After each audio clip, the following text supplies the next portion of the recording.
അപ്പോൾ ഞാനിത് ഓവൻ്റെ അകത്ത് വെക്കുകയാണ്. ഒരു 20 മിനിറ്റ്, 15 അല്ലെങ്കിൽ 20 മിനിറ്റ് നേരം നമുക്ക് ഓവൻ്റെ അകത്ത് വെച്ചൊന്ന് കുക്ക് ചെയ്യണം. ഇവിടെ ഒരു 20 മിനിറ്റ് ആയിട്ടുണ്ട്. നമുക്കിതൊന്ന് എടുക്കാം.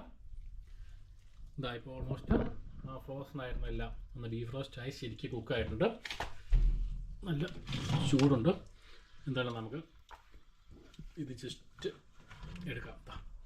ഇപ്പം നമുക്ക് കാണാൻ പറ്റുന്നത് നേരത്തെ സ്റ്റഫ് ചെയ്തിരിക്കുന്ന വൈറ്റ് കളറിലൊക്കെ ആയിരുന്നെങ്കിലും ഇപ്പം അത് ചേഞ്ച് ആയിട്ടുണ്ട്. അതായത് ഈ സ്റ്റഫ് ചെയ്തിരിക്കുന്ന ബട്ടറൊക്കെ കൂടിയാണ് ഈ സാധനം സ്റ്റഫ് ചെയ്തിരിക്കുന്നത്.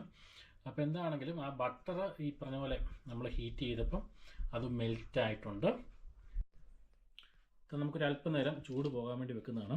വേറെ ഒന്നുമല്ല, ഈ ഷെല്ലൂടി ആയതുകൊണ്ട് ഹീറ്റാക്കി കഴിയുമ്പോൾ ഭയങ്കര എക്സ്ട്രാ ഡബിൾ ചൂടാവും. കാരണം ഇത് ഷെല്ലാണല്ലോ, അപ്പോൾ അത് നല്ലതായിട്ട് ഹീറ്റ് ചെയ്തിരിക്കും. അപ്പോൾ എന്തായാലും നേരത്തെ ഇവിടെയൊക്കെ ഉണ്ടായിരുന്ന ഈ ബട്ടർ